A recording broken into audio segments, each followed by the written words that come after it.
आपने कभी विचार किया कि भक्ति का उच्चतम स्तर क्या होता होगा? एक भक्त भगवान के संबंधों की दूरी कितनी होती होगी? मैं आपको कुछ सुनाता हूँ, शायद भक्ति के सबसे उच्चतम स्तर को महसूस कर पाए।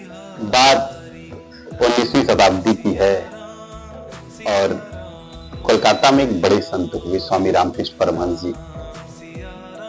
स्वामी रामकृष्ण परमहंस जी जब छोटे थे स्वामी जी तो बड़े जिद्दी थे। जब वो कर्मकांडी ब्राह्मण नहीं थे, माँ की पूजा करते करते वो जिद पे आ गए। जिद कुछ ऐसी थी कि अगर माँ तुम मुझे दर्शन नहीं देगी तो ये दिन त्याग दूंगा। माँ ने उन्हें दर्शन दिया और कहते हैं कि माँ काली और स्वामी जी का रिलेशन माँ बेटे का था। स्वामी जी के अंतिम समय में कैंसर हो गया था, गले का कैंसर था और असहनीय पीड़ा होने लगी। धीरे धीरे दर्द ऐसा था कि स्वामी जी कुछ खा नहीं पाते थे और ये बढ़ते बढ़ते पूरी रात दर्द से और सिर्फ एक ही नाम माँ माँ माँ। उनके शिष्य हुए स्वामी विवेकानंद जी। स्वामी विवेकानंद जी ने कहा, गुरुदेव एक बार माँ से कहते क्यों नहीं? माँ तो आपकी सुनती है, माँ से कहते क्यों नहीं? स्वामी जी ने कहा कि नरेन, अगर मैं इतनी छोटी सी बात माँ से कह दूंगा, आप कल्पना करिए कि स्वामी जी को दर्द है, पूरी रात सो नहीं सकते, दर्द ऐसा कि पानी तक अंदर नहीं जाता है, खाने की तो बड़ी दूर की बात है।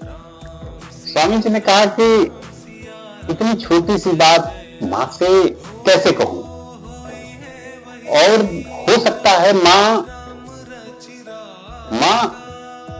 कुछ कहना चाहती हो, इस दर्द से के माध्यम से कुछ कहना चाहती हो, मैं समझ नहीं पाता हूं। स्थितियां बहुत खराब हो गई।